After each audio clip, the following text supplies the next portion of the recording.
I would like to advise all those present that notice of this regular meeting of March 18th, 2026 has been provided to the public in accordance with the provisions of the Open Public Meeting Act of the State of New Jersey. Notice of time and place of this meeting has been included in the annual notice of meetings, which was posted and filed with the city clerk and with the Bergen Record and Asbury Press. An additional notice of time and place was posted and filed with the city clerk and was forwarded to the Bergen Record and Star Ledger on March 16, 2026. The regular meeting of the Municipal Council of the City of Bayonne is now in session. Ms. Medina, please call the roll. Mr. Booker? Here. Mr. Carroll? Here. Mr. Perez? Here. Ms. Weimer? Here. Mr. La Palusa? Here, please rise for the Pledge of Allegiance. I Pledge allegiance to the flag of the United States of America and to the republic for which it stands, one nation, under God, indivisible, with liberty and justice for all.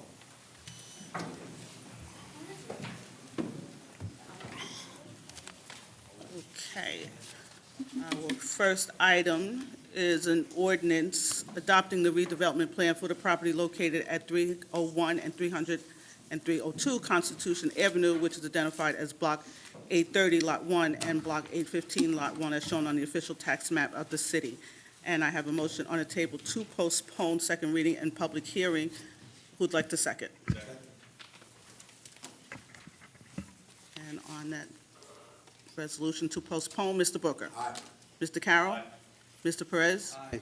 Ms. Weimer? Aye. Mr. La Palusa? Aye.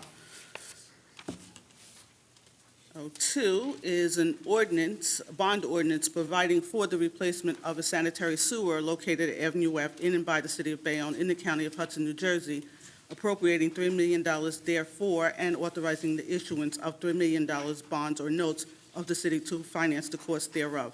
It was introduced at the meeting held February 18th, was published in the Bergen Record and posted on the bulletin boards required by law, with notice that it would be further considered for final passage following a public hearing at this meeting of March 18th, is now before the council for its consideration and a public hearing. And a resolution giving the ordinance second reading is moved by the council president. Mr. Carroll, will you second? Second. On the resolution, Mr. Booker. Aye. Mr. Carroll. Aye. Mr. Perez. Aye. Ms. Weimer. Aye. Mr. La Palusa? Aye. Second reading is by title, a bond ordinance providing for the replacement of a sanitary sewer located on Avenue F in and by the city of Bayonne in the county of Hudson, New Jersey, appropriating $3 million therefore, and authorizing the issuance of $3 million bonds or notes of the city to finance the cost thereof. The council is now ready to give all persons interested in this ordinance an opportunity to be heard concerning it. The council president will recognize anyone who wishes to speak.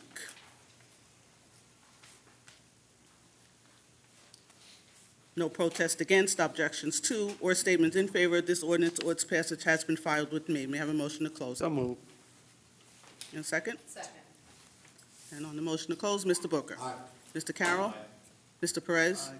Ms. Weimer. Aye. Mr. La Palusa? Aye. And a resolution ordering final passage. Second. And on that resolution, Mr. Booker. Aye. Mr. Carroll. Aye. Mr. Perez. Aye. Ms. Weimer. Aye. Mr. La Palusa? Aye. 03 is an ordinance approving the financial agreement by and between the city and 1191-1205 John F. Kennedy Urban Renewal LLC for the property located at 1191-1199 Kennedy Boulevard, 1201-1203 Kennedy Boulevard, and 1205 Kennedy Boulevard, which is identified as Block 32, Lots 10, 11, 12, 13.01, and 15, as shown on the official tax map. It was introduced and passed the first reading at the meeting held February 18th, was published in the Bergen Record and posted on the bulletin boards required by law, with notice that it would be further considered for final passage following a public hearing at this meeting of March 18th, is now before the council for its consideration and a public hearing. And a resolution moved by Councilmember Perez, giving the ordinance second reading. Mr. Booker, will you second? Second. And on that resolution, Mr. Booker. Aye. Mr. Carroll. Aye. Mr. Perez. Aye. Ms. Weimer. Aye. Mr. La Palusa? Aye. Second reading is by title, a financial agreement by and between the city and 1191-1205 John F. Kennedy Urban Renewal LLC for the property located at 1191-1199 Kennedy Boulevard, 1201-1203 Kennedy Boulevard, and 1205 Kennedy Boulevard, which is identified as Block 32, Lots 10, 11, 12, 13.01, and 15, as shown on the official tax map of the city. The council is now ready to give all persons interested in this ordinance an opportunity to be heard concerning it. The council president will recognize anyone who wishes to speak. No protest against, objections to, or statements in favor of this ordinance or its passage has been filed with me. May I have a motion to close? Move. On the motion to close, Mr. Booker. Aye. Mr. Carroll. Aye. Mr. Perez. Aye. Ms. Weimer. Mr. La Palusa. Aye. And resolution ordering final passage. Move it. Second. And on the resolution, Mr. Booker. Aye. Mr. Carroll. Aye. Mr. Perez. Aye. Ms. Weimer. Mr. La Palusa. Aye. 4 is an ordinance reapproving the financial agreement by and between the City of Bayonne and Chantry 5 Urban Renewal LLC for the property located at 562-568 Broadway, which is identified as Block 184, Lots 1, 2, and 3, as shown on the official tax map of the city.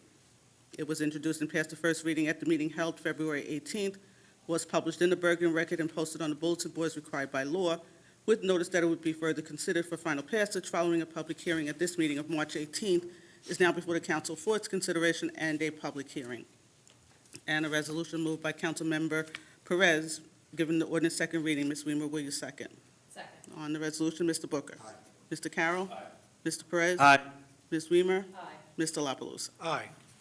Second reading is by title, reapproving the financial agreement by and between the city and Chantry 5 Urban Renewal LLC for the property located at 562-568 Broadway, which is identified as Block 184, Lots 1, 2, and 3, as shown on the official tax map. The council is now ready to give all persons interested in this ordinance an opportunity to be heard concerning it. The council president will recognize anyone who wishes to speak.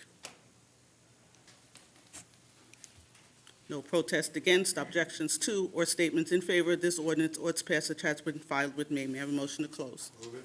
Second. And on the motion to close, Mr. Booker. Aye. Mr. Carroll. Aye. Mr. Perez. Aye.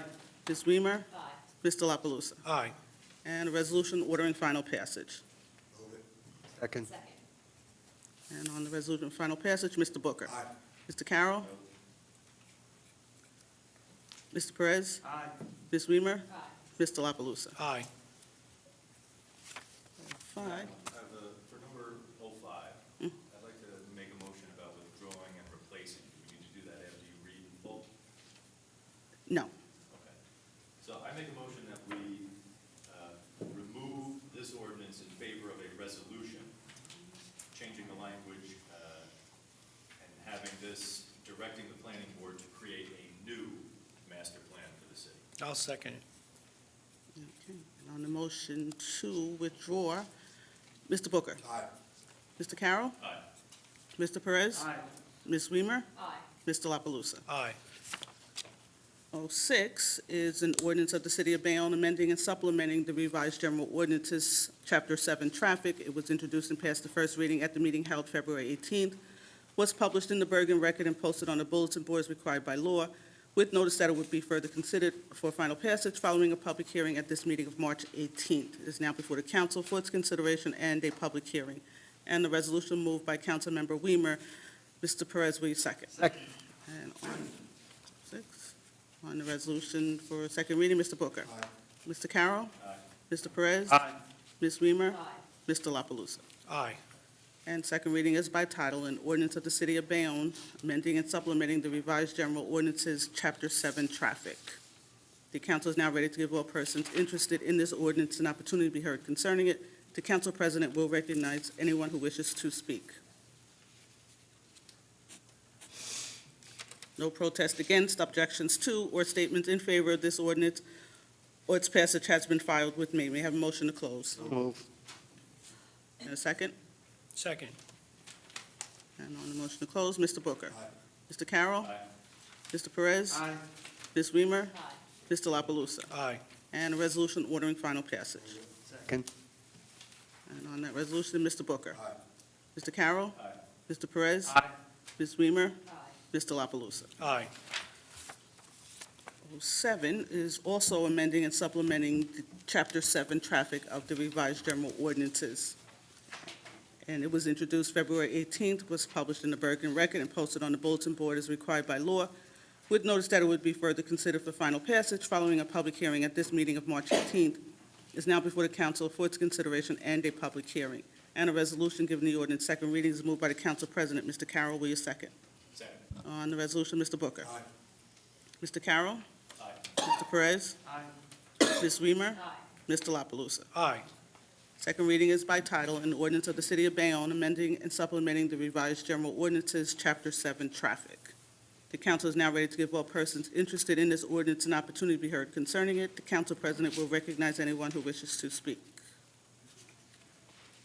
No protest against, objections to, or statements in favor of this ordinance or its passage has been filed with me. May I have a motion to close? Move it. Second.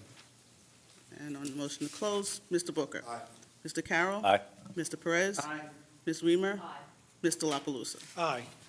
And a resolution ordering final passage. Move it. Second. And on the resolution, Mr. Booker. Aye. Mr. Carroll. Aye. Mr. Perez. Aye. Ms. Weimer. Mr. La Palusa? Aye.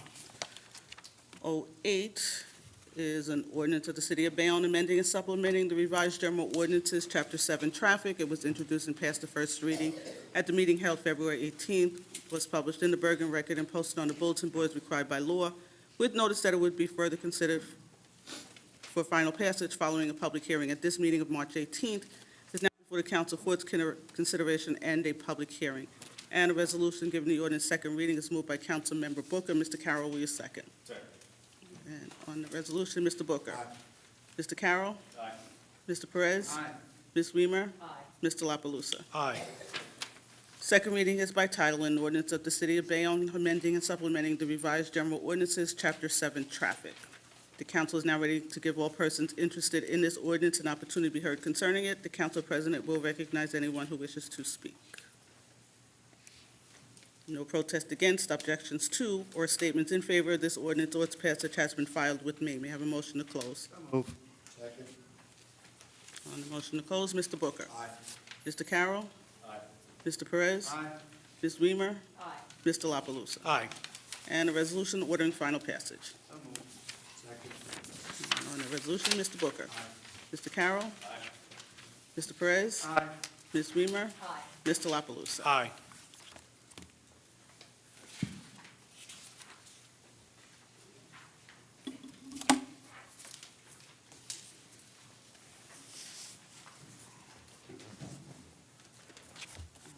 Our first speaker is Mr. Ryan Walker.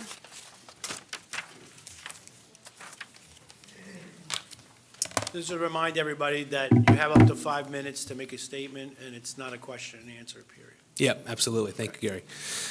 Hi, everyone. I'm here to talk about the decision recently that was made somewhere in these halls to pull the police officer presence at All Saints Catholic Academy. As anybody knows who has kids, this is an outrage, and I think something needs to be done. There's a few other parents who are going to be speaking out this tonight, and whether that's something that you guys have responsibility for or not, I know you're all running for re-election this year, and even aside from politics, I would expect that school safety is not something that is taken lightly. This should be the priority of our city, especially of our council. Removing police officers from schools is absolutely the wrong decision, and the safety of our children should never be treated as a budget problem, if that is in fact what it is and what we've been told. If we can fund other programs and projects, we can certainly fund basic safety for our kids. The city pays for safety in other places. We pay for crossing guards at religious places of worship, religious schools and other places of worship. If safety matters there, then it should matter for every single school in Bayonne. If police presence is the solution, then officers need to be in front of all schools. We know that Bayonne gives massive tax breaks to developers, that developers receive multi-decade-year abatements. But why weren't school safety contributions or public safety fees built in to some of those agreements? Other cities seem to negotiate community benefits and impact fees all the time, and I'd be curious to know if this was ever something that was factored into these decisions. Instead of cutting school safety, the city should reconsider whether these abatements are still justified. Next, the police budget, from what I've come to understand, is over $52 million, and with a budget that large, I would hope and expect school safety should be, school coverage, should not be impossible. We have several hundred officers. Officers work typically 12-hour shifts. If it's reasonable for one officer to spend an hour outside of schools during morning, during drop-off and pickup, and during recess, I would think that would be something that would be reasonable for you as well.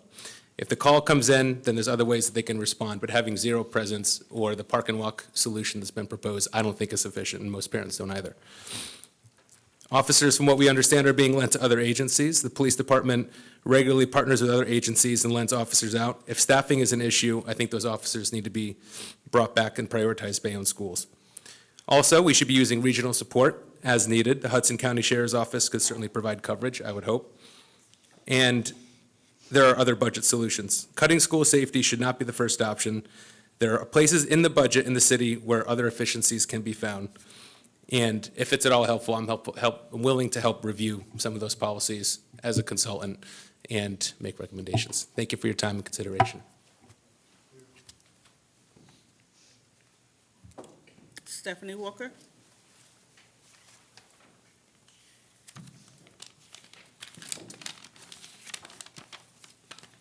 Hi, everyone. Stephanie Walker. I'm also a parent at All Saints, and I understand that this decision also was made at Beacon Christian Academy as well.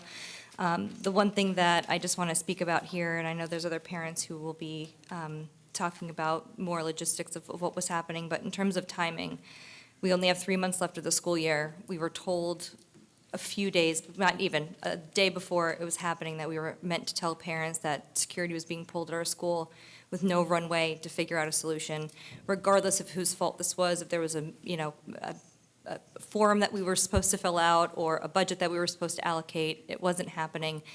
And whoever's fault it was, it needs to not be dealt with in the middle of a school year. It needs to be dealt with at the end of a school year, and police presence needs to be there for the children every single day until the end of the school. And if something needs to be changed in September, completely understand. Give us the time to do that.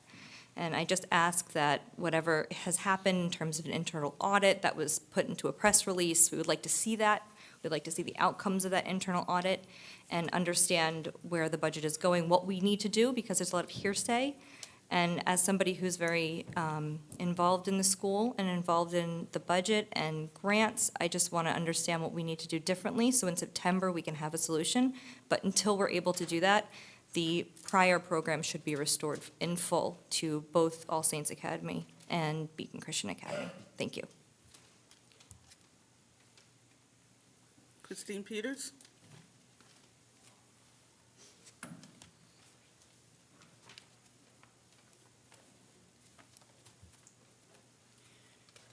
Good evening.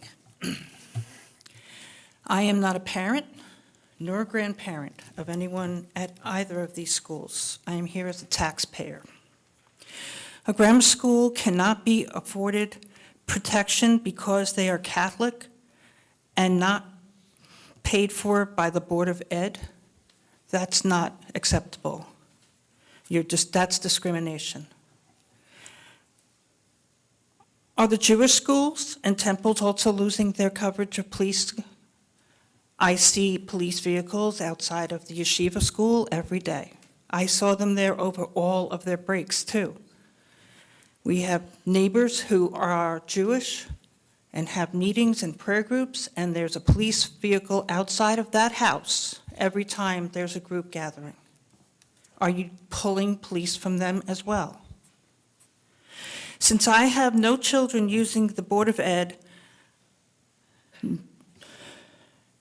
I want to request that an option be given to me on my taxes.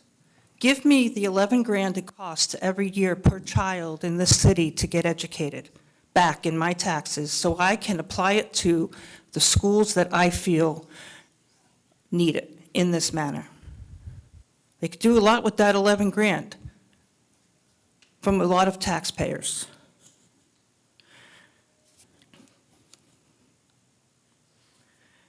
You are refusing to serve and protect the citizens of Bayonne just because they are a non-public building. What happens when an emergency happens there? Will you refuse the fire department when the alarm goes off too because it's a Catholic school? Will you refuse to send an ambulance for a medical emergency because it's a Catholic-run school, not public? Will you refuse to send police when at this late stage will you refuse to send the police when it is too late and there has already been an active shooter situation taking place? The teachers and the administrative staff, as well as the children in that school, are Bayonne citizens, and they deserve to have these services as well. If you refuse to have the police there for the protection, which is a proven method of deterring school shootings and violence like that, you are setting up these children and these teachers and these administrators to be cowering in their classrooms, in locked rooms, hiding from an intruder, or worse, bleeding out in the hall, alone, afraid, all because Bayonne is too cheap and has budget problems and has decided to make us the reason or the way that you're going to save a few dollars. Thank you.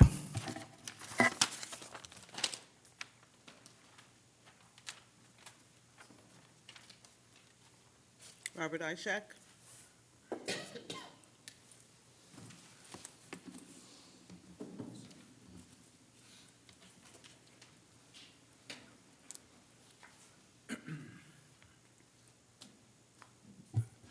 So, good evening. So, on the subject of All Saints and Beacon, I'm a parent of a third grade daughter who goes to All Saints. I've also been, we also went to Beacon or the Little Lamb daycare in the past. So, this hits home. This concern was outrageous, how the decision was made by a few or an administration, where you have the interim mayor, who is the public safety director, a law director who did this in a back room and decided it's a good idea to call the principals and tell them on a Monday that the officer of the day is ending.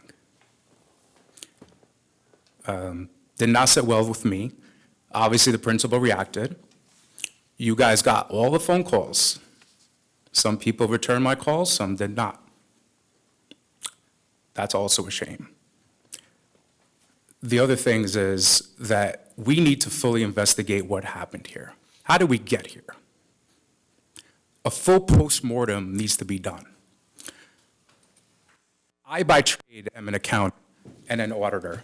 And in Ms. Donna Russo's press release to the public, there's an internal audit report that she claims there were discrepancies found in. I urge all of you to find out what exactly were those discrepancies. We are not playing around with politics. This is child safety, as many already mentioned. We need to figure out what exactly happened, what are the discrepancies in this report, and figure out how we can remedy this, and that this does not repeat. This administration you're just waiting for something bad to happen. And the current program that's been allotted to the schools is 1/10 of what it was, this Walking the Beat program, where an officer just patrols around maybe once, maybe 3 times, go into school, check in for 15 minutes, and leave. That is a far cry from what I call security in a school. And these both schools, this is their only school resource of an armed officer being there. Shame on this administration for doing this. And they will pay, because I will fully go after these people.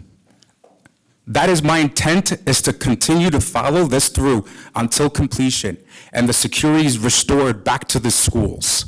And I'm not talking about this, let's find the grants, let's find the funding, the school resource officers. I'm only told that there's only 2 allotted, one at the high school, one at Horace Mann. The logistics of this and all the falsehoods that have been put out to the public have to stop. We have to get to the bottom of the facts. And I urge you all to get the facts, because these stories are going back and forth. He said, she said, he said, she said. We're not playing this game. I urge you, I don't know how much time I have left, but this has to be the #1 priority for you guys. We have 3 months left in this school year. We have a short-term Band-Aid that basically puts an officer there for about 15 minutes a day. What are we playing? Just visibility for parents to see that there's an officer there and that's it when we drop off and pick up? That doesn't play. My daughter loves when she sees officers in school. They're embedded in the community. I want her to know and trust law enforcement. And this is taking away from that. I speak from the heart, and as a parent, and as a resident here, who's extremely angered and pissed. So understand this. I will see that this gets done. This has to be restored. This has to be fully back to where it was. We're not going to go with Mr. Chief Skirbo saying, we're going to have an officer when we can, or, we'll drop by when we can. No. That's not what we deserve. That's not what those children deserve. Thank you for your time. Wesley Knight.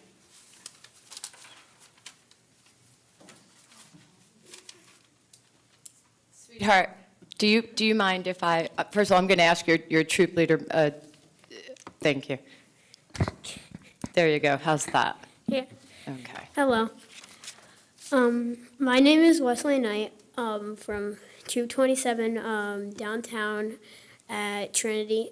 I was here to talk about the metal scrapyard that is near my house, and the concern that I have.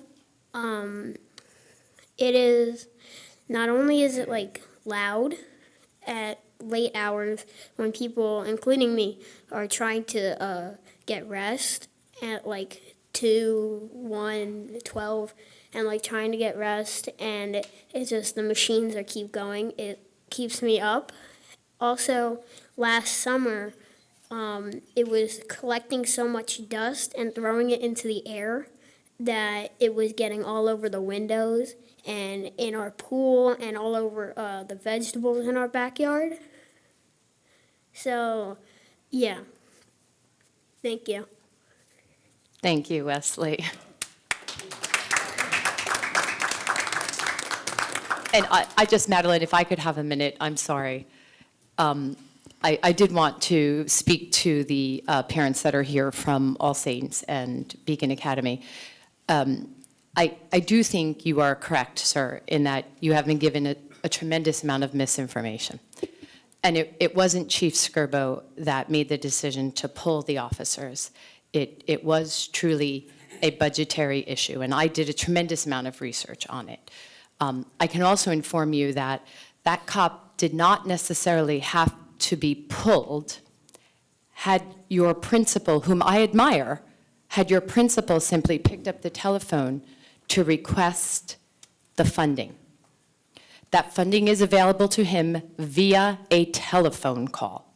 One call for which I actually facilitated the answer. I have spoken with the administration who distributes those funds from the school board on behalf of the state. The funds are waiting for him. It is a phone call request. And as soon as that request is made, a request can also go back to Chief Skirbo to have the officer put back at his post pending direct payment from the state, which would be facilitated through the Board of Ed, as you said. So there is misinformation that is going around.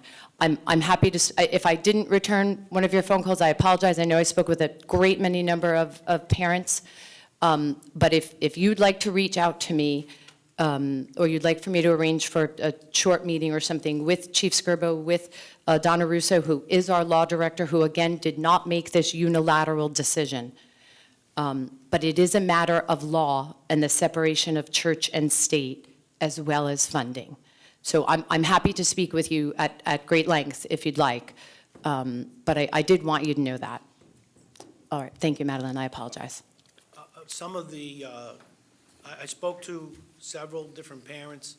Some of the misinformation was that money from the Board of Ed could only be spent on hardware or not services for a police officer. That is not true. It can be spent on an officer as well. So I just wanted to put that information out. And I'd also like to jump in.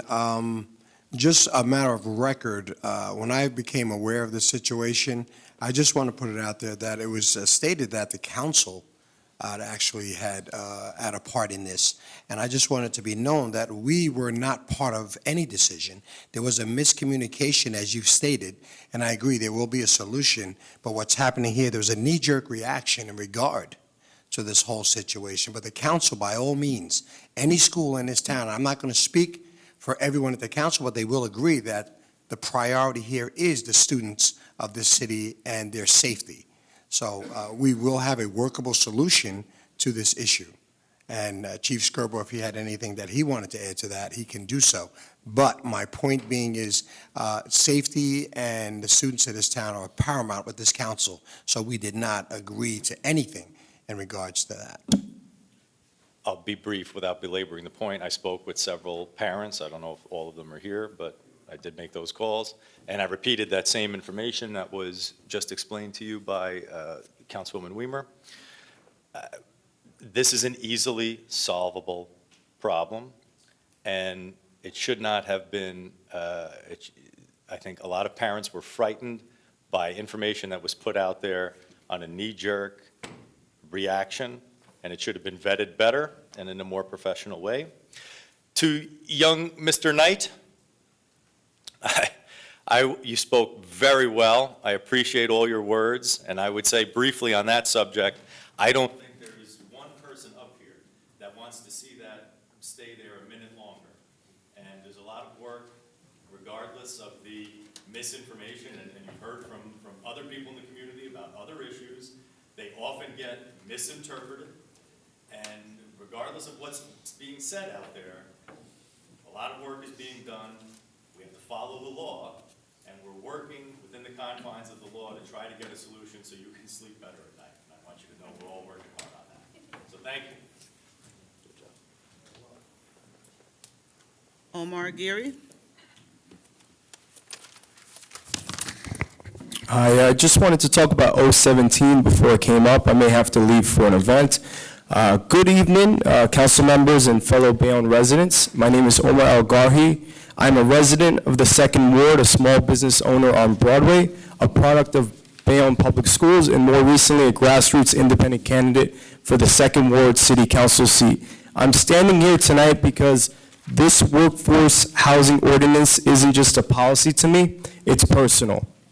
My parents came to this city 30 years ago and worked 7 days a week at Dunkin' Donuts and driving a cab so I could grow up here. They were part of the workforce that built this town, and today I see people working hard in public service, not just our teachers, firefighters, and police officers, but also the dedicated staff in our city offices and the employees who keep our school district running every day, who can't afford to live in the city that they serve. When we approve luxury towers but leave our own workers behind, we lose the heart of Bayonne. That is why I am here voicing my support for the workforce housing ordinance.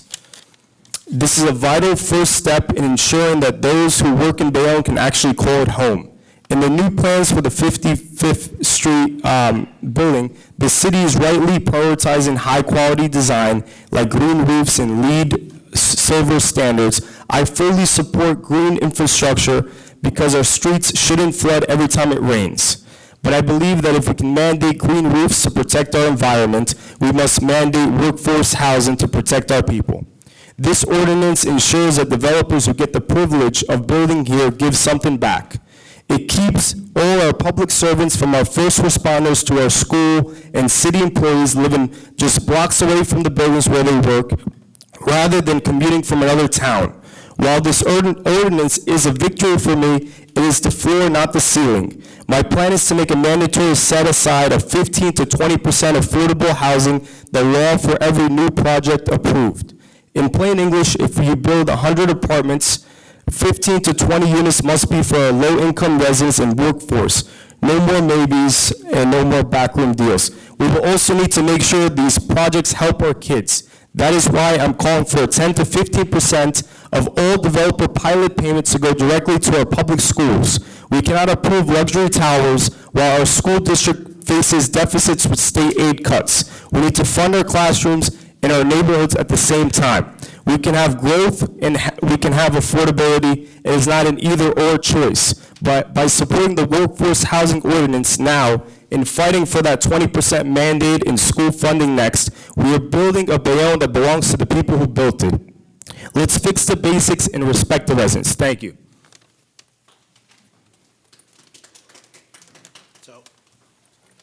So for 017, I think it's not that we don't want workforce housing, but right now, the way this is written, we're actually going to pull that because it needs to be worked on. And it needs to be right through the law department, it has to vet it and everything else. So I don't want to, whether you leave or not beforehand, I don't want you to be disappointed, but we're going to pull it only because it needs to be reworked. But we do want the program. We think it's important that Bayonne people get to stay in their own town. So I just didn't want you to be blindsided. Thanks for that. And thank you for the comments. Thank you, Gary. J.P. Picaro? J.P. Picaro, 3 Egan Court. Council President La Palusa and honorable members of the Bayonne City Council. Glory to Jesus Christ. Thank you for allowing me to talk. I'm here to say thank you for considering the resolution tonight to name May 8th, which is on Rome's feast calendar, Blessed Miriam Teresa Day here in Bayonne. I think I really appreciate it. When I spoke about this previously, I mentioned how Teresa Demjanovich was born and raised in Bayonne. She was a product of the Bayonne public schools. She was salutatorian of the Bayonne winter class of 1917, back when BHS was in Robinson School, right behind the library. And how her principal wrote in her college recommendation letter that she would bring great honor to her alma mater. She attended first St. John's Greek Rite Catholic Church when it was on Constable Hook, and then later she was at St. Vincent's in their original wooden church, not the current stone church. Her older sister, Anna Demjanovich, was a teacher in the Bayonne Public Schools. Her older brother, Charles Demjanovich, again, went to Bayonne Public Schools. He was an esteemed priest for over 50 years. He was eventually given the title Monsignor, and he taught at the Immaculate Conception Seminary at Seton Hall. The current president of Seton Hall, Monsignor Joseph Riley, I feel like he's a mainstay of Bayonne. Back when I converted to Catholic more than 20 years ago, he was a part-time priest at St. Andrew's, and I don't see him there much, but according to the bulletin, he's still a part-time priest at Blessed Miriam Teresa Parish.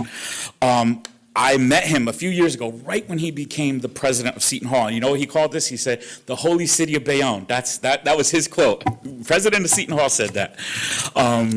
This truly is a holy city. We have an extremely old and historic Jewish community. We have a vibrant and growing Muslim community. We have Christians of all sorts, including one of the largest Coptic populations in the entire country.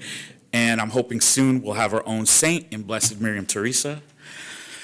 So tonight's resolution is the next step. I believe it's the next step in that process. Every Saturday at St. John's Greek Rite Catholic Church, which we now call St. John's Byzantine Catholic, that's right on 26 behind the post office. We pray for her intercession every Saturday, and we ask her to pray for Bayonne. Every Sunday at St. Mary's Byzantine on Pacific Ave in Jersey City, we pray the same prayers. And the last Saturday of every month at St. John's in Bayonne again, we have an hour-long prayer service for her canonization and intercession. So Bayonne, you all know, you're the council. We have some great residents that have made an impact. The real Rocky, Chuck Wepner, right? Game of Thrones author, George R.R. Martin. But Blessed Miriam Teresa Demjanovich had her book published in many different languages, read throughout the world before they were born. This is my opinion. It's my opinion that she's the most impactful Bayonne resident ever to come out of the holy city of Bayonne. So again, thank you. I'm going to plan an event on May 8th. We'll make sure to invite the Sisters of Charity, of which Blessed Miriam Teresa was a sister. We'll invite the Newark Archdiocese. We'll invite the Eparchy of Passaic. They're the actual bishops that oversee the Byzantine Catholic churches. We'll invite the seminary at Seton Hall. We'll invite definitely the Bayonne School Board, because again, this family came out of the Bayonne School District. And of course, we'll invite you all, the esteemed council, to commemorate this historic first ever Blessed Miriam Teresa Demjanovich Day here in our great and historic city. So just to end it, may God guide this council and protect this great and holy city of Bayonne. Thank you. Leroy True.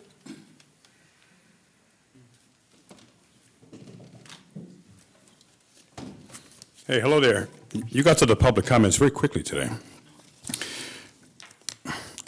Now, every time I speak at a meeting here, more and more people from Bayonne, New Jersey contact me, and specifically about you, sir, Gary LaPalooza. And I have a few questions for you. First question. Gary LaPalooza, were you ever an unindicted co-conspirator? Yes or no? You could breathe, it's okay.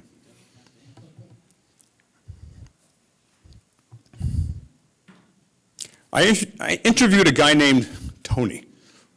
We know who that is.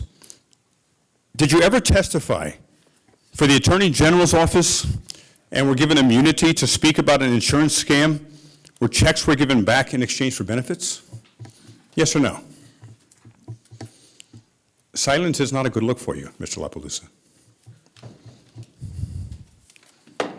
After speaking to Tony, two names came up. A police officer named Joe Olszewski and Dave Rivera. It seems that you gave these names to the Attorney General's office. Tony told me that they were both stand-up guys. I researched both people, and Olszewski has been a cop before you were a councilman. But Rivera works for the county and got his job after you became a councilman. And also, with this specific LaPalooza chapter, county taxes went up 5.59%. And of course they did when Mr. LaPalooza allegedly keeps getting family and friends on the payroll. Why do you do that? Why do you keep getting family and friends on the payroll? All right, so that's part one. Part two. By a show of hands, how many of you say it is wrong for a man to sexually assault a woman? Show of hands. It's a very simple question. So, obviously you think it's okay for men to sexually assault women, which is disgusting. I mean, not even you, Jackie, you're not raising your hand. Why? I mean, it's the most basic question. Personally, it's wrong for a man to sexually assault a woman. Now, number two, how many of you think it is wrong for your Democratic leader of the Bayonne Democratic Committee, Matt Fedro, who is alleged to have sexually harassed and sexually assaulted a female sheriff's officer? That was sustained according to internal affairs investigations and a third-party law firm. How many think that's wrong? How many think he should be fired and arrested and charged if that is true? Will any of you make comment on what I just shared, or is it okay? And would you be comfortable having Matt Fedro babysit your children or your grandchildren? Or your wives? And this is from the law firm. This was not me making allegations. The law firm that was asked by the county, Hudson County, to investigate Fedro, allegations of sexual harassment and assault, they said, I find that Fedro did subject to sexual harassment in the workplace in violation of the county's policy against harassment, as well as engaged in conduct unbecoming. Yet he's still working as a Hudson County sheriff, and he's still the Bayonne Democratic chair. How is that possible? In Bayonne and Hudson County, it's okay for men, especially a lieutenant and the head of the Democratic Committee, to sexually assault and harass women and get promoted? I mean, does anyone have a problem with that? I mean, did you all do like overdose on Botox and you can't move?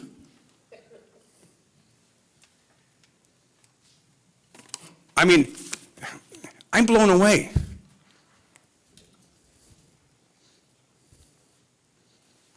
Fundamentally, as a society, we have to protect our women and children. But if they're in the Gary LaPalooza Club or Hudson County Club, and you're shaking your head, Mr. Carroll, because you love so much that Matt Federer is allegedly sexually harassing female sheriff's officers? If he did this to your wife, would he be like, okay, it's Lieutenant Matt Federer. He's protected by Hudson County Sheriff Jimmy Davis. Here you go. It's disgusting.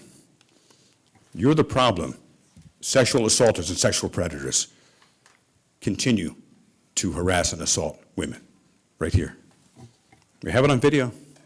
Not one single one of you said it was wrong for Matt Federer or anyone to sexually assault a woman. You disgust me. You disgust the people of Bayonne and the United States. Ms. Medina, the next one. Joseph Frank Jr.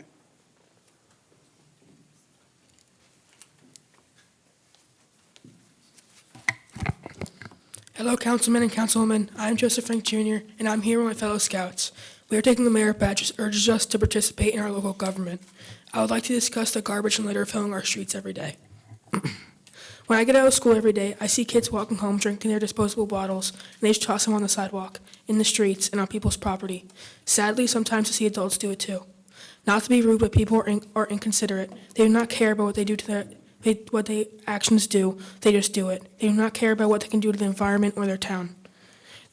They do this because they see their peers do it and they already see it in their own streets. I'm asking that we implement a volunteer service for the people of Bayonne to help clean our town, their home, and where they want their kids to grow up and thrive. Yes, I know that the DPW does this for overtime, but to be frank, there is not enough workforce to help clean all the streets and to make our town look good.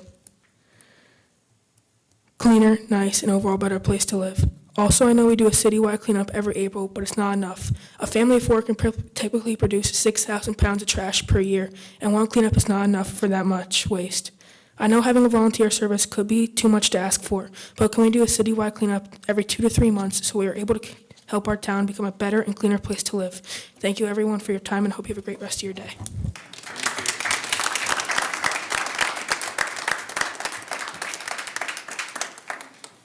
Tom Solari.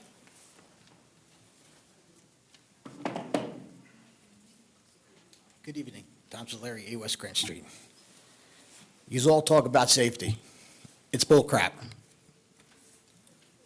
Last night, 8:30, down near Costco, a lady gets hit by a car.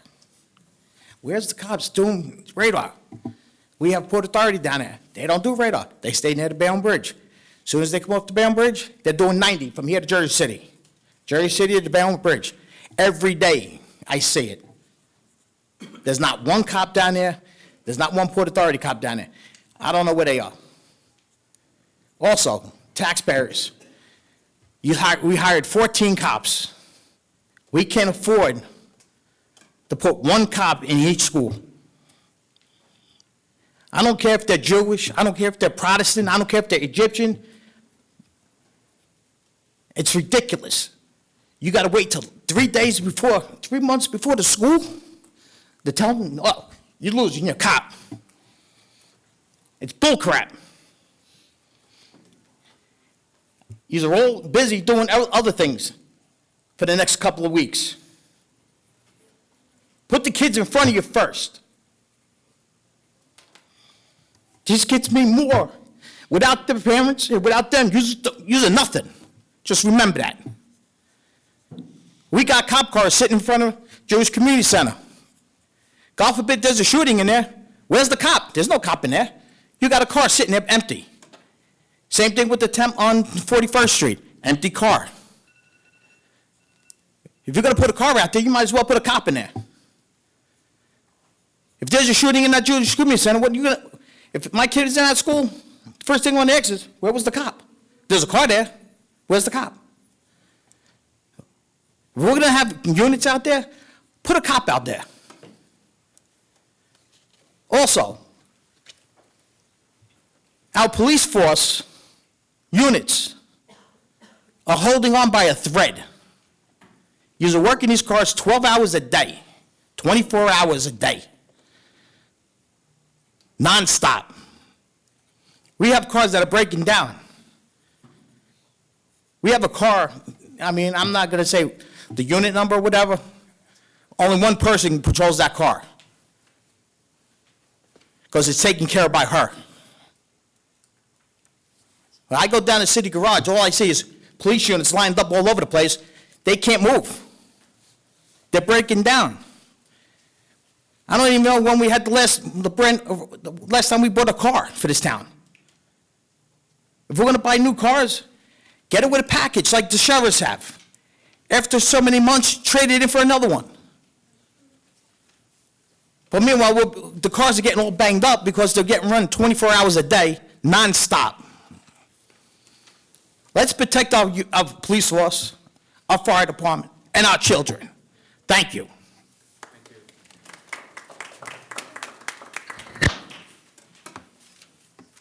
You have to address the council president.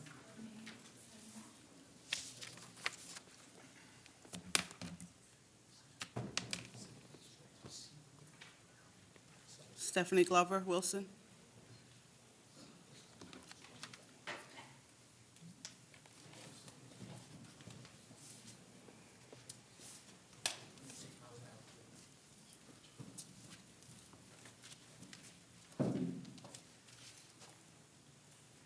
Good evening.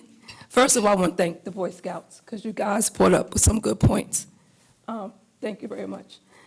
And for one of the young man about the trash and the litter, if we start making homeowners more responsible for cleaning up their area, Bayonne won't look like a dump, because Bayonne does look like a dump. I live in Ward 3.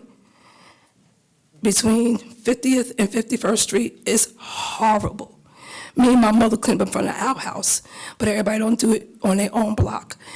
There has to be a way that we have to make homeowners and business owners clean up, especially these little candy stores, these bodegas, clean up in front of their place. I know there's a law someplace on the book that you guys can enforce whenever elections is over and make it happen. But on a better note, I'm sick, sorry. Hunger Free has found a home. Thanks to Jacqueline Leamer and Kenny Lopez.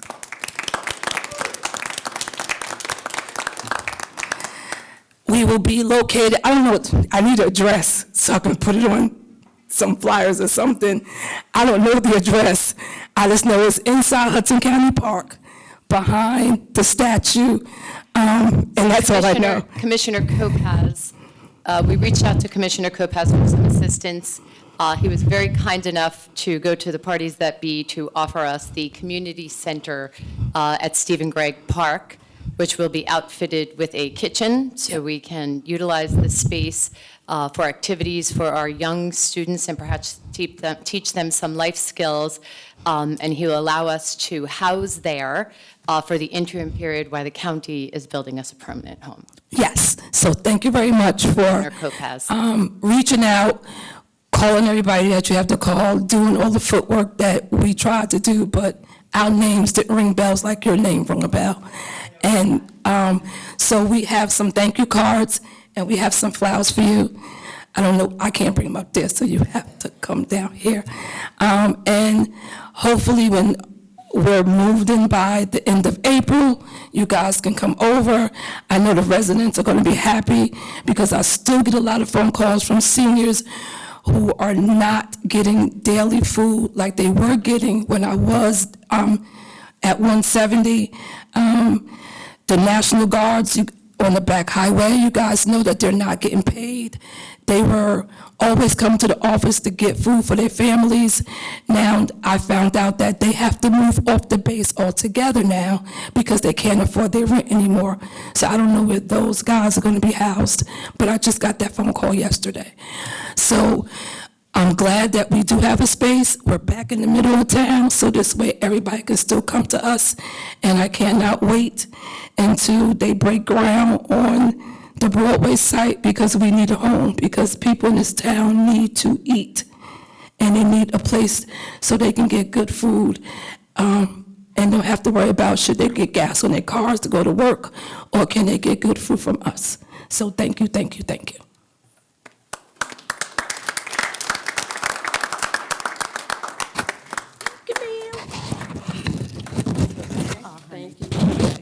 welcome. I love all of you.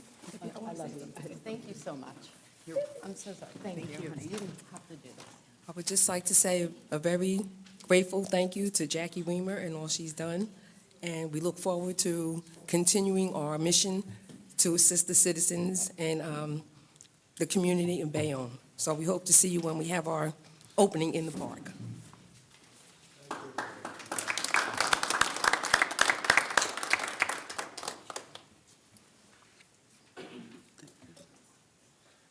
Christina? Thank you so much. My name is Kristina Stajkova. Good evening. Thank you for the opportunity to speak. I'm here as a parent representing families from private schools in Bayonne who are deeply concerned about the sudden removal of police officers from our school buildings, particularly at a time of heightened unrest. We respect the city and appreciate our police department. However, we are seeking clarity, fairness, and safety for our children, regardless of the schools they attend.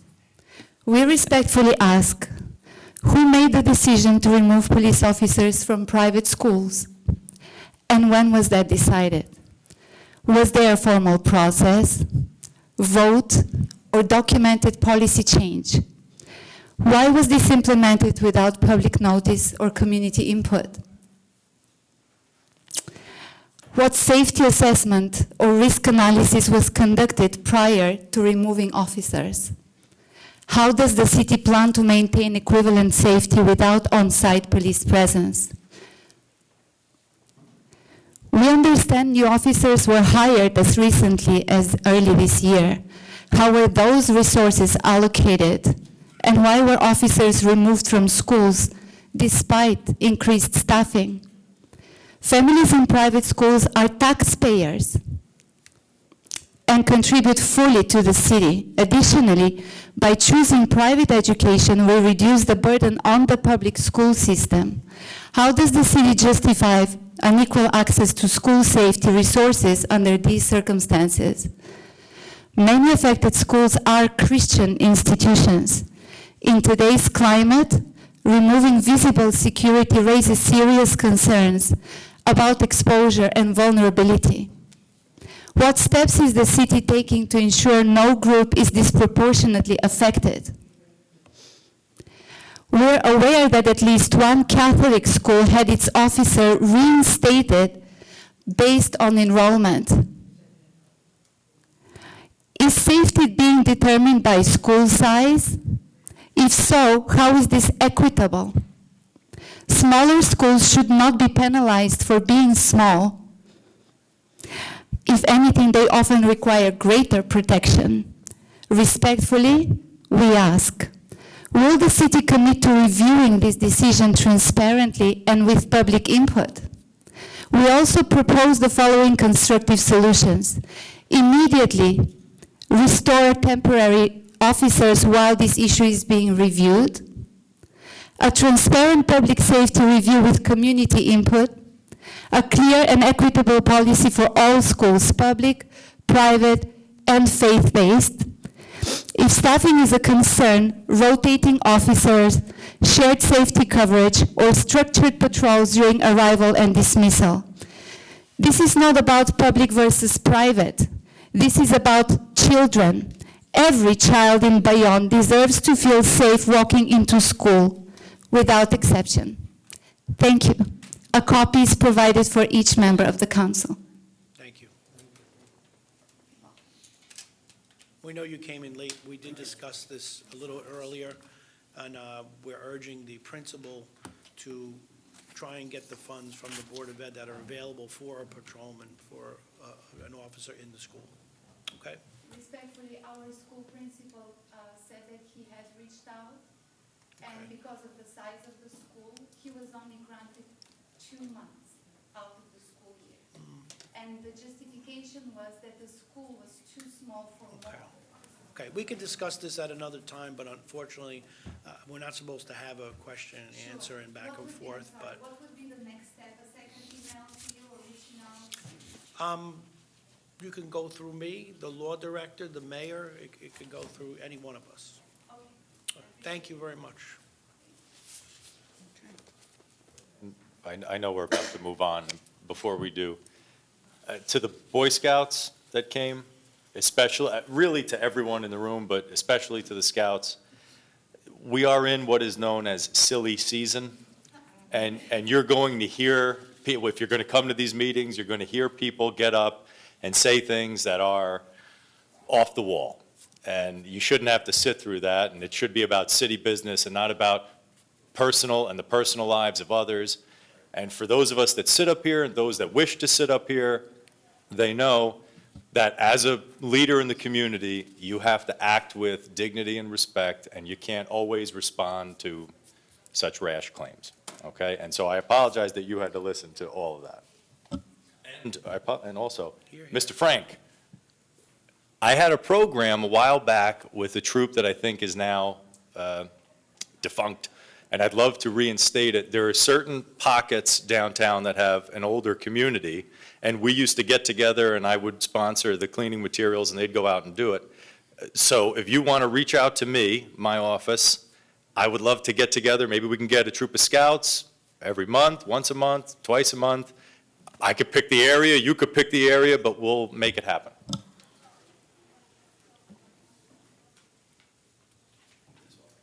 Okay. Ms. Medina? Okay. 09 is an ordinance for introduction. It is approving and amended easement to QOZ Prospect Property Urban Renewal LLC regarding the location of a force main located underground at 33 Prospect Avenue, which is designated as Block 445, Lot 1.01.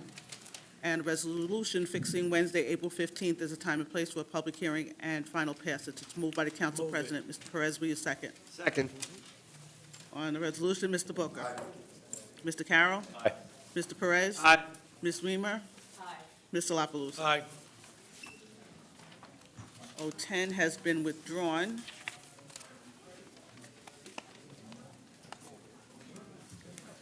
Next item is an ordinance of the City of Bayonne amending and supplementing the revised general ordinances, Chapter 7, Traffic, and a resolution fixing Wednesday, April 15th in the Dorothy E. Harrington Council Chambers as a time and place for a public hearing and final passage. It's moved by Councilmember Booker. Mr. Perez, will you second? Second. On the resolution, Mr. Booker. Aye. Mr. Carroll. Aye. Mr. Perez. Aye. Ms. Weimer. Aye. 11. Yes. Could we pause a moment? Mhm. Can we get a clarification on why 10 was withdrawn? It wasn't ready, I was told.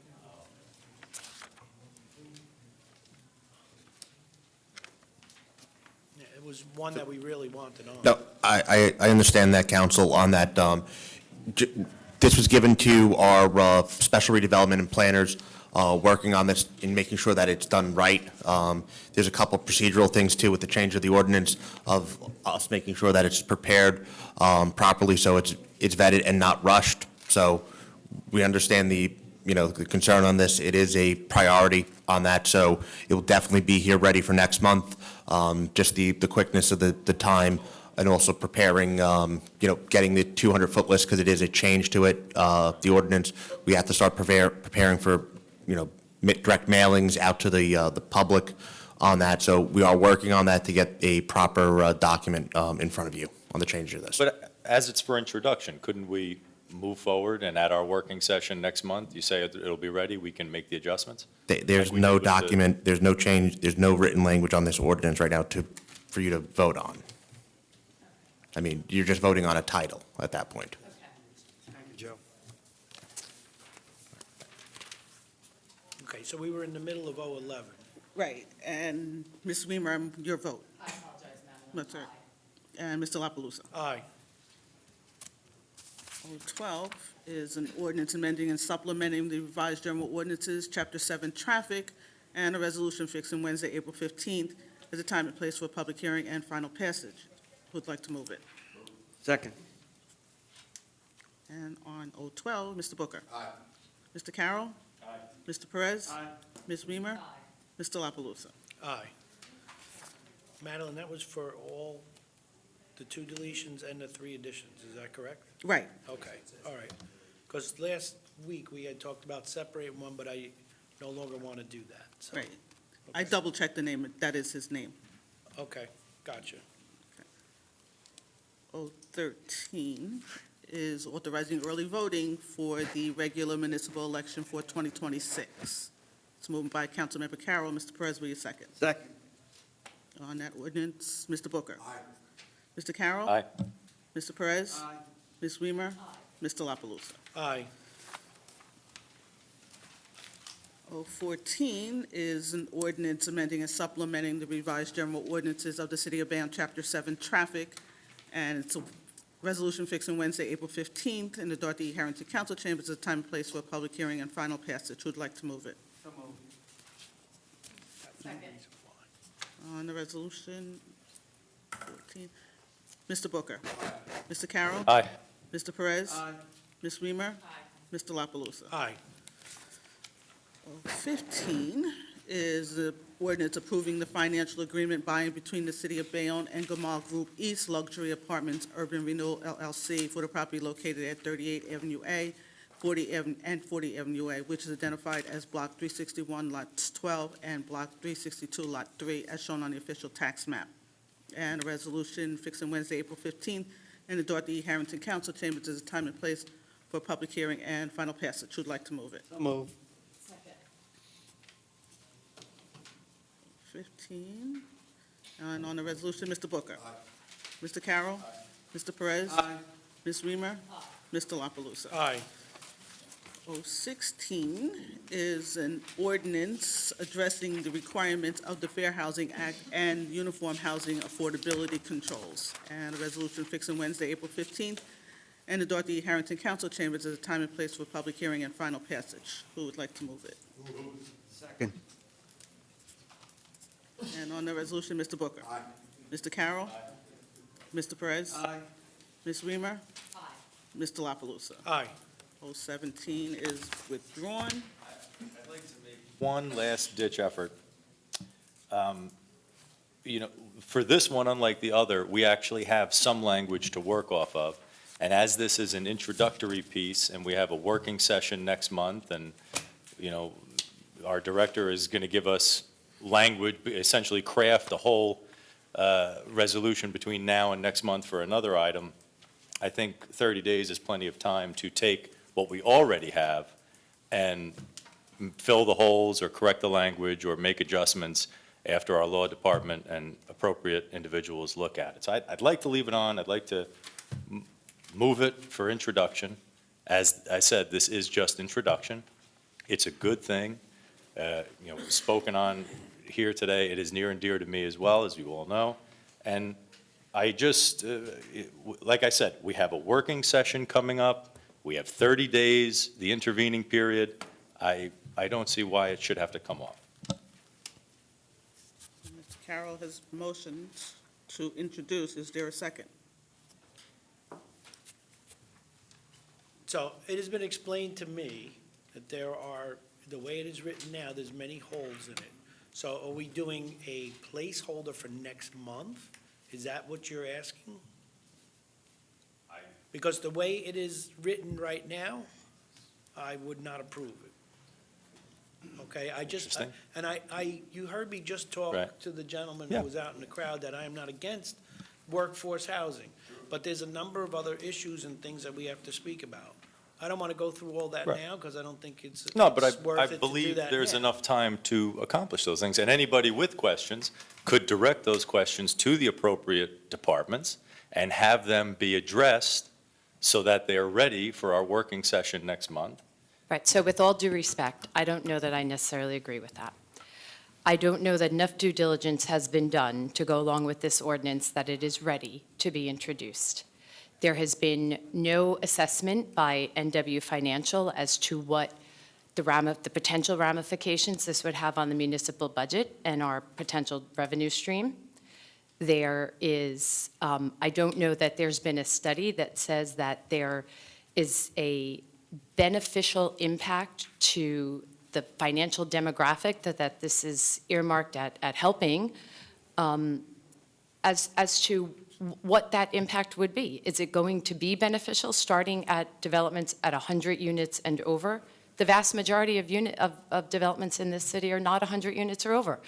And quite frankly, I think this is going to be a feel-good ordinance in name and verbiage only, and it's not really going to have a beneficial impact on the general public. I don't know that I think there's enough due diligence that has been presented for us to consider it at this point in time. And all due respect to my colleague, again, we spoke on this conversation. I believe that, again, we are in agreement with the fact that we're looking for the betterment of the community and affordable housing for the residents and the people that built this city and that want to stay here. But I am of the mindset that we should present a product, okay, and an ordinance that has really been prepared properly, and I don't think 30 days is enough time for us to vet that. So if it were to come today, I would disagree also. I think this has the potential to create a strain, number one, in our development community where, quite frankly, it would behoove every developer to just make their units 99, their buildings 99 units, thereby creating a shortage of housing, driving up the rent costs. So I don't know that I agree it's going to be a beneficial impact to the city, and I don't know that I have enough information to make an educated guess. And even minimum, maximum amounts of the salary, those are things that have not really been vetted out yet, and that's a very important factor in workforce housing. I'm not even certain our law department has vetted the ordinance in and of itself. Right. And I want, That's the reason why I didn't want to move it now. It's not saying that in the future I wouldn't want this, though. and I want to interject that, again, this is nothing other than thinking of the residents in this town and giving them some affordability of where they can live. So this is not favoring anybody but the residents. And if we're going to put out a product, I want it to be done properly and in the right vein so that people can understand what's going on. Well, there's a lot to unpack. I'm smart enough to know which way the wind blows. I see this is coming off. To suggest going from 100 to 99 would create some sort of shortage is an interesting note. Given that we've set land speed records for the passing of plans that are at times vague, but with the promise that next month we would get more specific information, and that was acceptable to all, but the having a basis to go on and 30 days to make it better is not enough, is peculiar and disquieting to me. But it is what it is. I've shot my shot and I struck out. And I hope it does come back. I hope it comes back soon. The law department, the planning department, the zoning department, whoever needs to look at it, I hope you look at it, please. I'll be in contact with all of you over the next 30 days. There's certainly a need. There's certainly a benefit. What I heard tonight was that maybe the number should be lower. And I shouldn't compromise at 100 units. I think you're right. I think we should bring that number down because it would help more people, and more of those buildings are under 100 units already. And in the last 2 months, anyone that can with a straight face suggest that there is any sort of constraint on development in this community, it's just not reading the same agenda I am. So, all right. Mr. Schindler, isn't this a market value?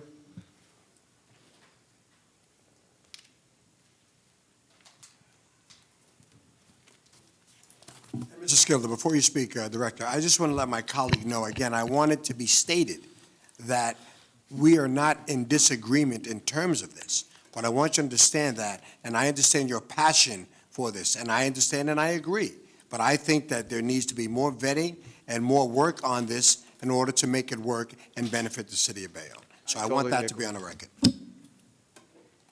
So, Council, I've been up here multiple times explaining about the HUD guidelines, so housing, urban, development. Federal government publishes guidelines throughout the whole country on that, breaking down the based off the census data and collections on it for HUD purposes in discussing affordability, the AMI or area median income. We are part of the Jersey City metropolitan area. That basically encompasses all of Hudson County. That encompasses the high apartments and wealth concentrated in downtown Jersey City, Hoboken, Weehawken, areas that have seen the development where they are getting $5,000 a month. It also skews the data where the 100% of AMI, area median income, which under state definitions is workforce housing, is $107,000. Generally accepted ranges for workforce housing is between 80% of AMI to 120. I don't have the 120 range on it, but in just pulling up roughly for a single household person, 80% of AMI, one person would be $75,040. That would be the starting point there, up to 100. If you're in that range, that's what workforce housing would affect. We can draft an ordinance on that, but again. Is that per couple as well? Well, two-person, that's a single person. The rates rise up as, there's more people based on the family size of it. So for Council President, for two people, 80% of AMI would be $85,760. So you see a bump up in the increase of it. For Council President, Councilman Perez, under our market rate of where the rents are, roughly between, on a monthly basis, $3 a square foot to $325, yes, it is market rate. HUD guidelines put also out there what the area rent should be, roughly between $1,800, $1,900 a month on that. Yes, while some of the newer buildings are, a little bit more than that, they will generally fall within that 80% to 120% AMI. For workforce housing on this, it is not a federal requirement. It is a state of New Jersey created policy on that to, again, address some of the needs that affordable housing didn't address. So for affordable housing, you break them down, that's anything below 80%. So your 40% of AMI similar to 60% to 80. You have your low, extremely low to moderate income levels. That's all federally based. State of New Jersey went above and beyond it, including to include workforce housing in that definition on that. But the market of how we're lumped in skews the data on it. Director, what are the income requirements, minimums and maximums to qualify for workforce housing? As I said, for a single person, the minimum would be $75,000. So, and the 100% would be $107,000. $107,000. So almost exactly in line with our current rates. Current rates, yes. And the median income for this area. As much as, the newer apartments, as much as we want to say they are luxury, they're not. Okay, the rent on it the market, yes, it's higher than what, Bayonne proper would be, or what we would like. It's not what we're used to. We're used to having rent. My grandmother rents out a single-family home. She's getting $1,800 a month, and that's been like that way for 15 years. That is what we're used to. Okay. Director. We want to move on. So Yeah, one let's question. make I got one more comments question. brief. I have a question. Director, if, let's say I live in workforce housing, and the minimum or the maximum is $70,000. I get a raise of $200 in my pay. Now, would that knock me out, or do I have to move out?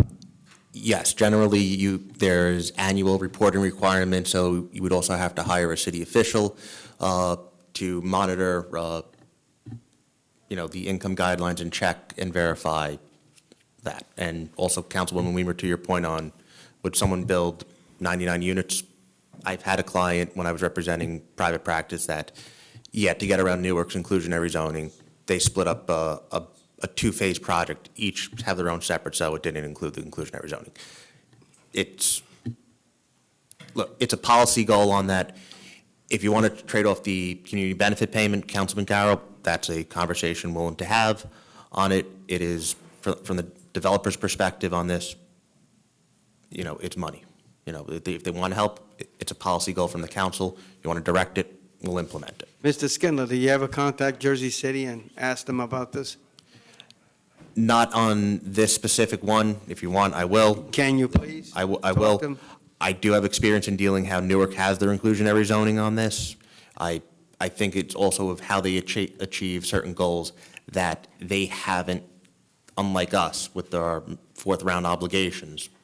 You know, we're one of the few towns that is in very good shape in that regard. I don't want to comment on other cities, but they're not to the level that we were. We are. Thank you. Sure. Thank you. With no second, 017 is withdrawn. Communications is a resolution moved by the council as a whole, ordering the following communications to be received and filed. It covers C1 through C13. And on the communications, Mr. Booker. Aye. Mr. Carroll. Aye. Mr. Perez. Aye. Ms. Weimer. Aye. Mr. La Palusa. Aye. Officers' report is a resolution also moved by the council as a whole, ordering the following officers' reports to be received and filed, and any resolutions incorporated within them to be adopted. Covers OR 1 through OR 4. And on the officers' reports, Mr. Booker. Aye. Mr. Carroll. Aye. Mr. Perez. Aye. Ms. Weimer. Aye. Mr. La Palusa. Aye. Consent resolutions is moved by the council as a whole, ordering the following resolutions to be adopted. It covers CR 1 through CR 26. Excuse me, Mr. Skillender for OR 5? That's going to be add 5. Oh, okay. Thank you, madam. You're welcome. Any questions on the consent resolutions? And on the consent resolutions, Mr. Booker. Aye. Mr. Carroll. Aye. Mr. Perez. Aye. Ms. Weimer. Aye. Mr. La Palusa. Aye.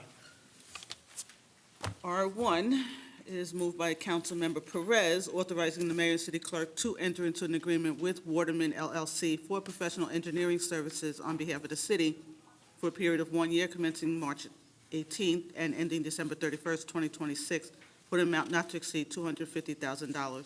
Ms. Weimer, will you second? Second. On the resolution, Mr. Booker. Aye. Mr. Carroll. Aye. Mr. Perez. Aye. Ms. Weimer. Aye. Mr. La Palusa. Aye.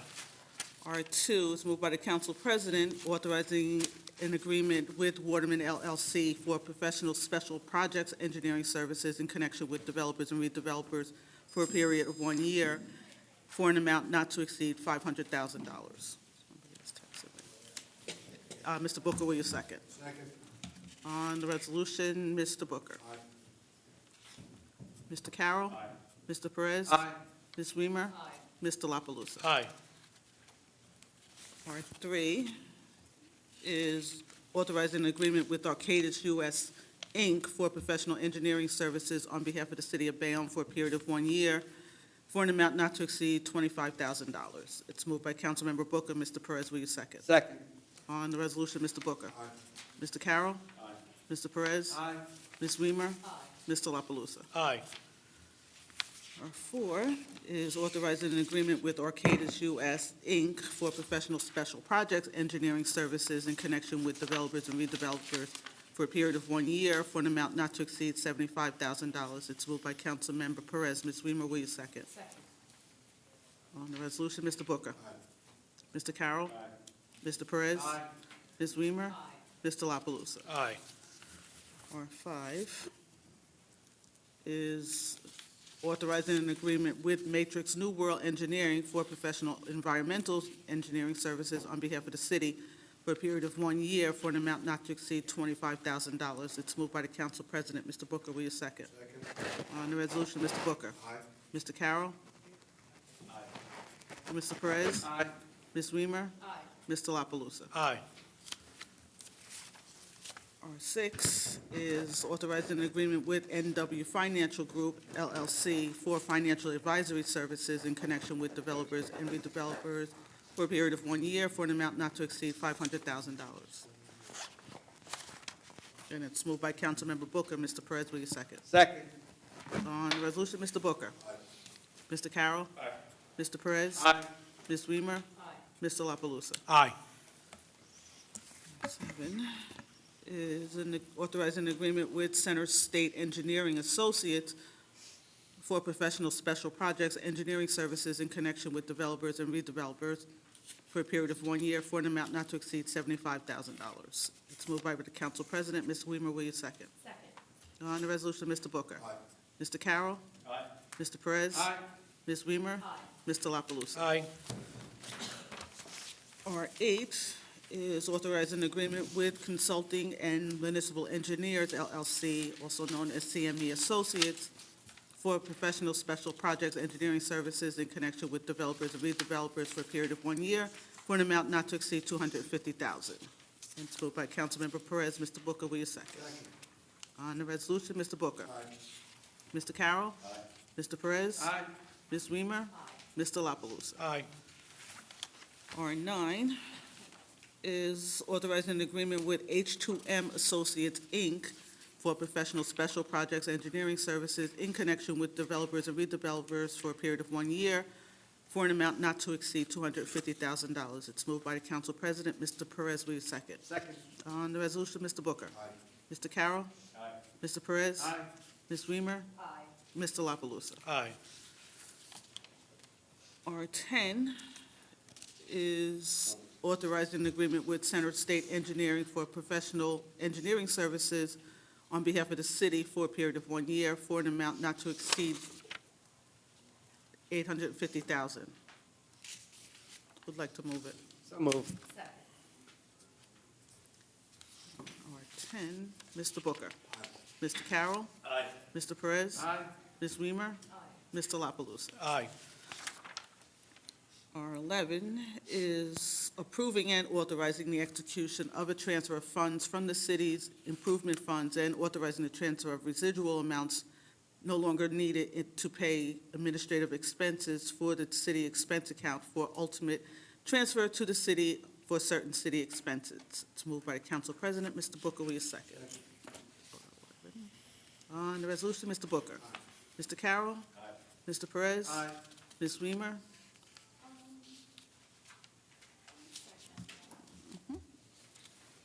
R11.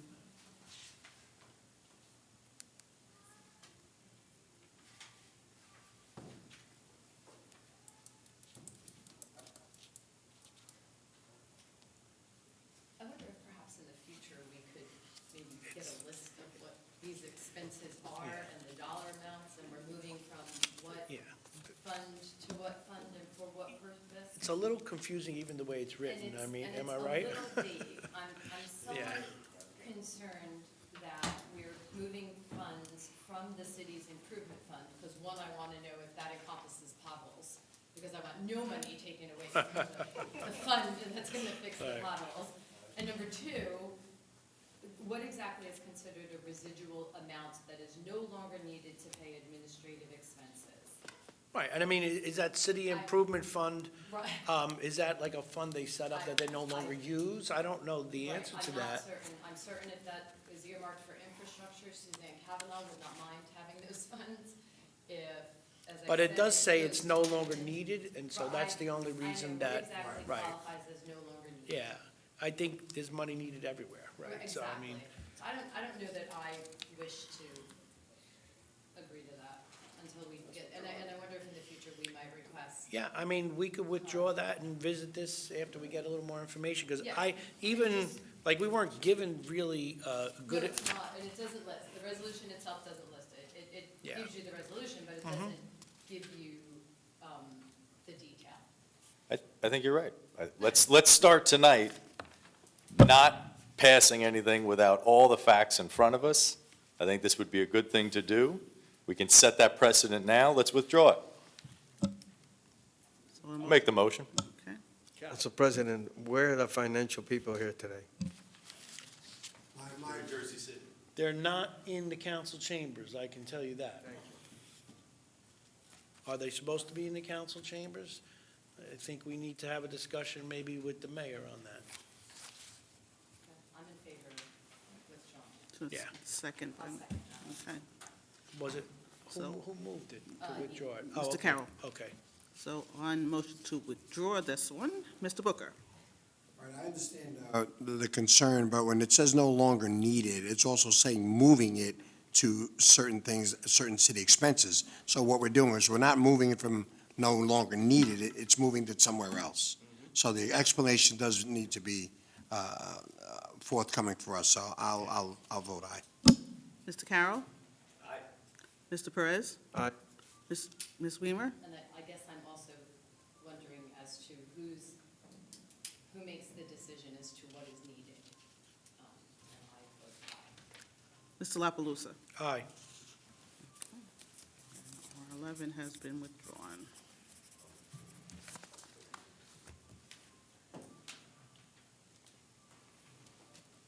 I think we're going to get an answer. Yeah, I'm sorry, I just got the text. This one actually is dealing with an old bond dealing with the BLRA and Bayonne crossings on this. So on this one, this actually came from the recommendation of Joe Bauman at McMahon, Scotland, in order to basically be able to transfer, funds that are listed in the redevelopment agreement into the city funds to fund other capital projects. So that's what I was saying. It would have been easier, the way you just said it.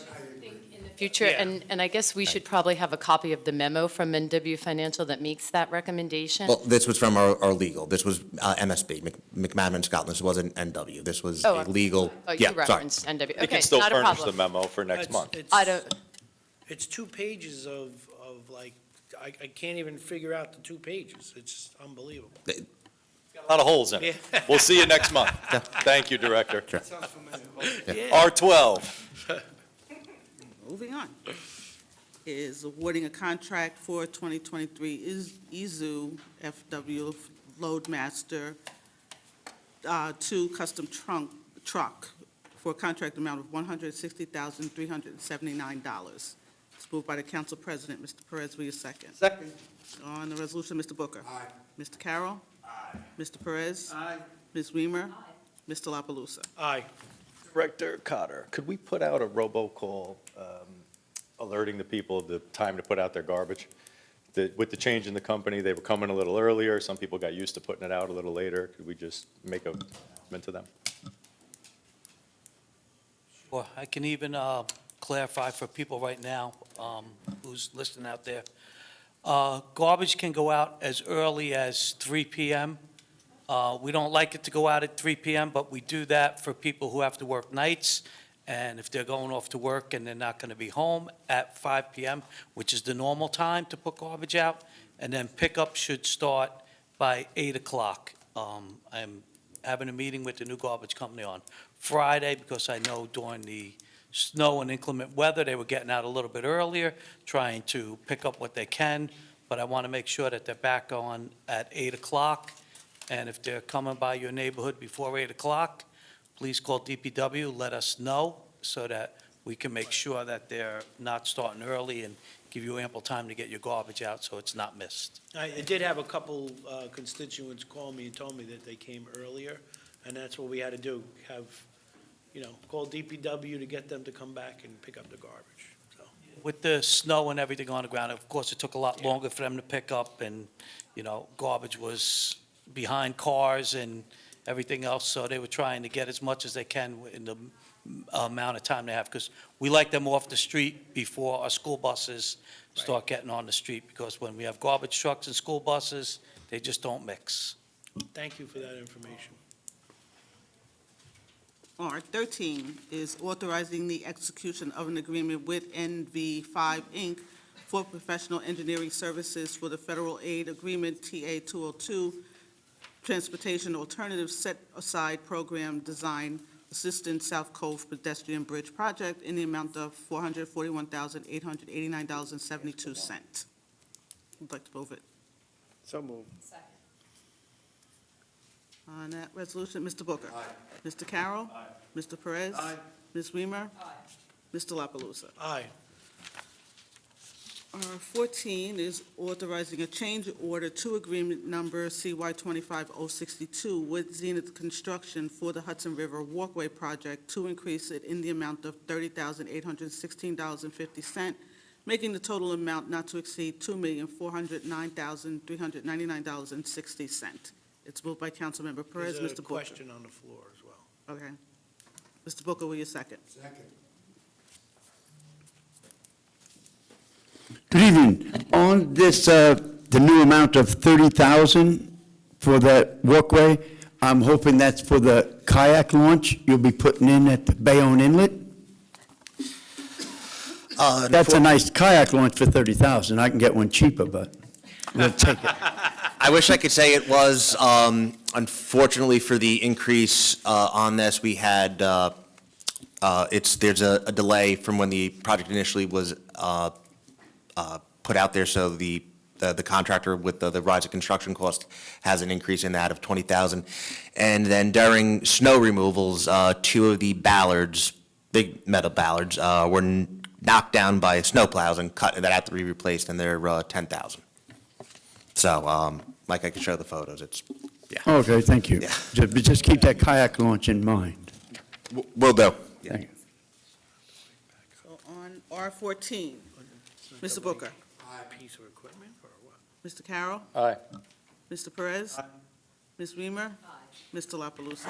Aye. Bless you.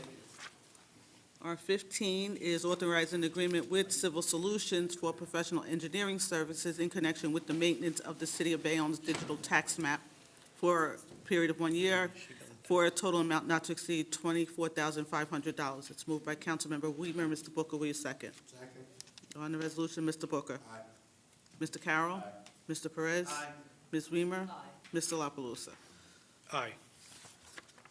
R16 is authorizing agreement with Chasen, Lamparello, Malone, and Capuzzo, P.C. for professional legal services to act as the municipal tax attorney for a period of 1 year for an amount not to exceed $150,000. It's moved by Councilmember Perez. Mr. Booker, will you second? Second. On the resolution, Mr. Booker. Aye. Mr. Carroll. Mr. Perez. Ms. Weimer. Mr. La Palusa. Aye. R17 is authorizing agreement with Richard N. Campusano for professional legal services to act as the planning board attorney on behalf of the city for a period of 1 year for an amount not to exceed $39,000. It's moved by Councilmember Booker. Mr. Perez, will you second? Second. On the resolution, Mr. Booker. Aye. Mr. Carroll. Mr. Perez. Aye. Ms. Weimer. Mr. La Palusa. Aye. R18 is authorizing an agreement with Alfred Dog Solutions, Inc. for the website design, management, and maintenance for a period of 1 year for an amount not to exceed $39,750. It's moved by Councilmember Booker. Ms. Weimer, will you second? Second. On the resolution, Mr. Booker. Aye. Mr. Carroll. Mr. Perez. Aye. Ms. Weimer. Mr. La Palusa. Aye. R20 is authorizing an agreement with Inglesino Taylor LLC for the professional legal services as attorney for the Council on Affordable Housing for a period of 1 year for an amount not to exceed $75,000. It's moved by Councilmember Perez. Mr. Booker, will you second? On the resolution, Mr. Booker. Aye. Mr. Carroll. Mr. Perez. Ms. Weimer. Mr. La Palusa. Aye. R21 is authorizing an agreement with Inline Air Conditioning for a period of 1 year for an amount not to exceed $150,000. It's moved by the council president. Mr. Perez? Yes. We're withdrawing that, Do withdrawing. R20, inline air conditioning. Okay. No problem.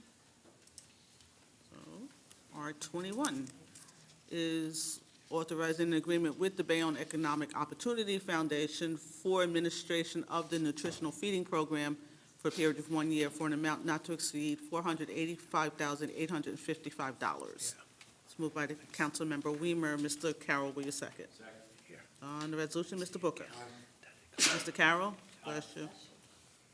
Mr. Perez? Aye. Ms. Weimer? Mr. La Palusa. Aye. R22 is an agreement with the Bayonne Economic Opportunity Foundation for the administration of the CDBG program for a period of 1 year for an amount not to exceed $150,000. And It's moved by Councilmember Perez. Mr. La Palusa, will you second? Second. And on the resolution, Mr. Booker. Mr. Carroll. Aye. Mr. Perez. Ms. Weimer. Mr. La Palusa. Aye. R23 is authorizing an agreement with Triad Advisory Services for consultation services related to the CDBG grant for a period of 1 year for an amount not to exceed $51,800. Who'd like to move it? Move it. Second. R23. On the resolution, Mr. Booker. Mr. Carroll. Mr. Perez. Ms. Weimer. Mr. La Palusa. Aye.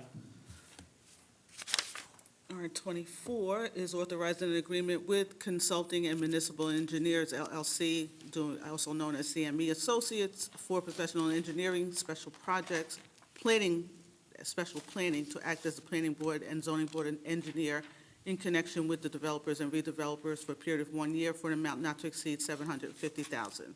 Who'd like to move it? Move it. Move. Second. And on that resolution, R24, Mr. Booker. Mr. Carroll. Mr. Perez. Ms. Weimer. Mr. La Palusa. Aye. R25 is approving the traffic control plan for 455-463 Avenue C during the construction. It's moved by the council president. Ms. Weimer, will you second? And on the resolution, Mr. Booker. Mr. Carroll. Mr. Perez. Aye. Ms. Weimer. Mr. La Palusa. Aye. Okay, and we are awarding the contract for the improvements to Veterans Park to Paserno Giordano for the bid amount of $247,112. Would like to move it. Or that's the Second. R26. And on the resolution, Mr. Booker. Mr. Carroll. Mr. Perez. Ms. Weimer. Mr. La Palusa. Aye. Is R27 is awarding the contract for the improvements to the 16th Street Mini Golf Course to Paserno Giordano for a bid price of $831,356. Who would like to move it? Move it. Second. On the resolution, Mr. Booker. Mr. Carroll. Mr. Perez. Ms. Weimer. Mr. La Palusa. Aye. I have a couple add-ons. First one is proclaiming September 2025 through September 2026, the 50th anniversary year of celebration of the Hudson County Community College in recognition of the college half-century of extraordinary contributions and excellence in higher learning, education, student achievement, and community engagement. Would like to move it, or would you like to move it as a whole? As a whole. And on that resolution, Mr. Booker. Mr. Carroll. Mr. Perez. Aye. Ms. Weimer. Mr. La Palusa. Aye. And 2 is naming May 8th of each year as Blessed Miriam Teresa Yes. Devanovich And we want to do that as a whole as well. Day. Okay, so on add 2, Mr. Booker. Mr. Carroll. Mr. Perez. Ms. Weimer. Mr. La Palusa. Very happy to vote aye. At 3, it's amending ordinance O-24-23 due to a scrivener's error. The ordinance was for Chapter 33, Planning and Development Regulations, Section 33-21, Unlawful Residential Occupancies, Section 33-21.1, Purpose and Intent, and Section 33-21-2, Prohibiting Acts. This is just amending certain languages that it actually appears correct online, but it doesn't in the actual ordinance. Would like to move it. Move it. And on that one, Mr. Booker. Mr. Carroll. Mr. Perez. Ms. Weimer. Mr. La Palusa. Aye. At 4 is from the Honorable Robert Kubert, Mayor, appointing John Armstrong as the acting city engineer for a term to expire June 30th, 2026. Would like to receive and file. Second. And on or 4, Mr. Booker. Mr. Carroll. Mr. Perez.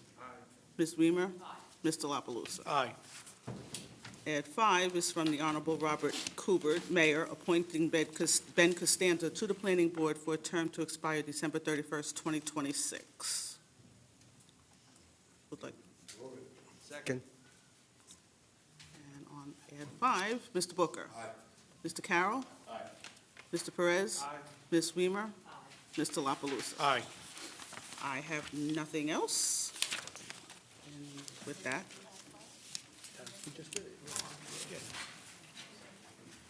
and on motion to adjourn, it's moved by Mr. Carroll, who'd like to second. Second.